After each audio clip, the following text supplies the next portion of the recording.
عرضيه وحطها بمهاره. ان شاء الله مستنيين ان احنا ربنا يكرمنا يا رب زي ما كرمنا يوم الانجلبيه. لعب طويله حلوه بقى بلمسه واحده ناحيه شمال فاضيه في مساحه. هوبا الشوطه بقى، هوبا الشوطه، هوبا. شعب اسماعيليه حياته كلها الكره بس بالعدل والحق، واخد بالك؟ والمرحله اللي فاتت دي لا كان فيها لا عدل ولا حق. خطيره جدا والتوزيع وتراوري. مباراه يوم الجمعه تمثل لكم ايه في الاسماعيليه؟ حياتنا وكل حاجه كل حاجه. عندما يسعدك الحظ وتذهب إلى الإسماعيلية وتستمع إلى هؤلاء الناس وترى ألوان نادي الإسماعيلي في كل مكان وأي مكان، فستتيقن حينها من أن الإسماعيلي ليس مجرد نادي أنشئ في مدينة، ولكن الإسماعيلية هي المدينة التي أنشئت لتحيا من أجل الإسماعيلي. وجه رسالة طبعا لجماهير الإسماعيلية إن شاء الله يأسرونا لحد آخر المباراة.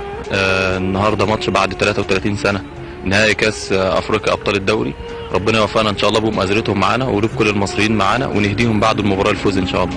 ماشي اسلام الشاطر، ماشي اسلام الشاطر عايز يعدي يلعبها طويله. اسلام لاحمد فتحي وعرضيه خطيره. يلا جول، يلا جول. هو ابو جريشه، هو ابو جريشه لعيب قوي. في عام 1970 وأمام 120 ألف متفرج اكتظت بهم مدرجات استاد القاهرة، حقق الإسماعيلي أول كأس إفريقية لمصر أمام الإنجلبير بطل الكونغو.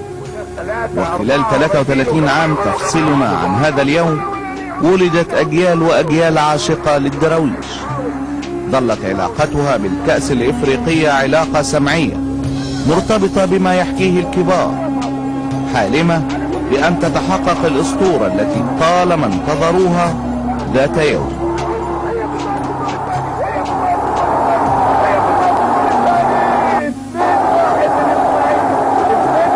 في سنة 70 كان ماتش الانجلبير والنادي الاسماعيلي، كنت انا في الوقت ده مجند في الجيش، وبعدين سلمت الخدمة وقمت ماشي من غير تسريح وكسبنا الكاس يوميها، والبلد كلها مصر كلها فرحت، وكان ايامها الرئيس جمال عبد الناصر. ورجعت الكتيبة لقيت نفسي ان انا محبوس في قلب الكتيبة 21 حبس عشان سبت المكان من غير تسريح. بتبصوا ازاي لمباراه الجمعه بعد ان عاش عشرات الالاف من محبي وعشاق نادي الاسماعيلي، ولدوا وتربوا وهم بيحلموا بالنادي وبيحبوه، ولكن لم يعيشوا هذا اليوم وهم على وعد بمشيئه الله تحقيق هذا الحلم يوم الجمعه. طبعا يعني انا بتمنى ان احنا نكون عند حسن ظن الجماهير مصر عموما وجماهير اسماعيليه خصوصا، لان زي ما حضرتك بتقول ان احنا بقالنا 33 سنه تقريبا ما كاس افريقيا ما دخلتش، خصوصا النادي الاسماعيلي انه يعتبر اول نادي عربي في مصر خد البطوله. نتمنى ان في وجود الجيل اللي موجود دلوقتي، يعني جيل الحمد لله كويس جدا، وزي ما انا قلت يعني زي ما بقول على طول ان الجيل دايما الناس كانت بتقول ان الاسماعيلي امتاع بس مش بطولات، لا الجيل ده امتاع وبطولات. النادي الاسماعيلي الحبيب الغالي طبعا بقاله دلوقتي اكتر من 33 سنة ما البطولة ما دخلتش النادي.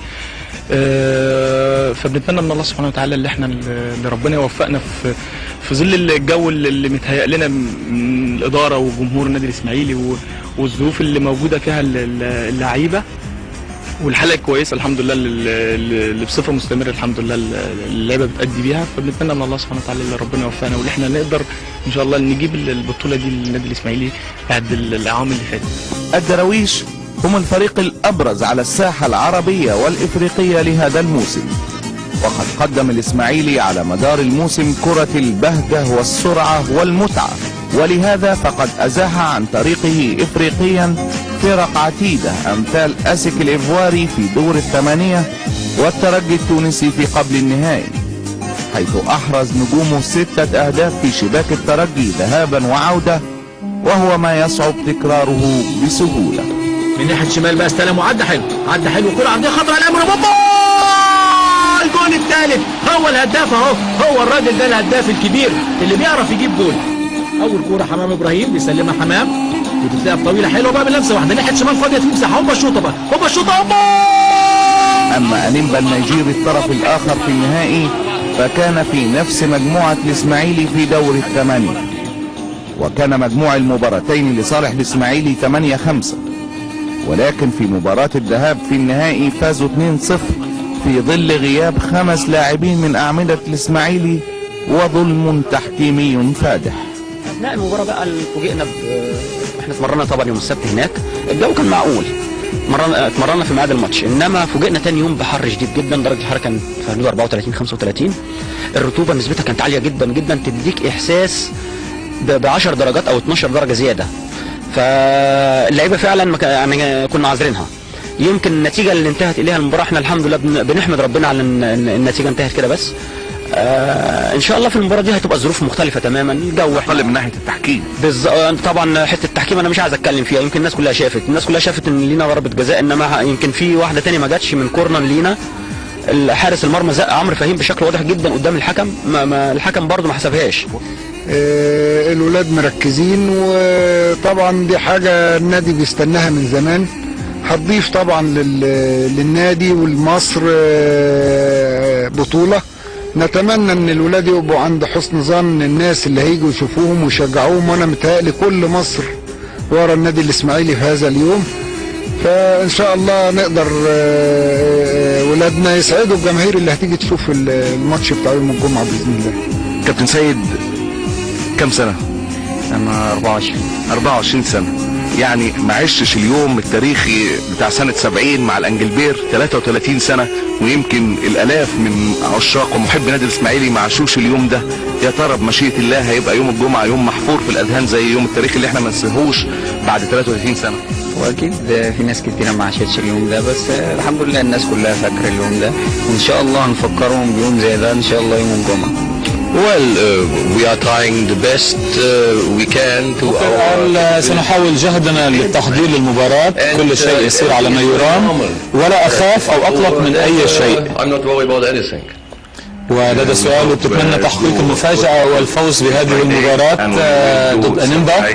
أجاب بكر وقال لا أعطي ضمانات ما عدا أن الجميع سيبذل قصارى جهده. Everybody here around me and I myself we are doing a little bit more than our best. But I see نرى الضمان في عينيك لنلعب لذلك. Well, let's play for that.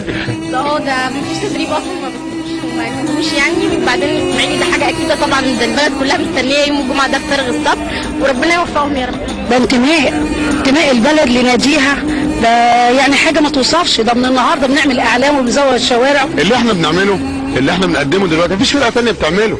اللي الاسماعيلي بيعمله كوره مفيش فرقه في مصر عملته.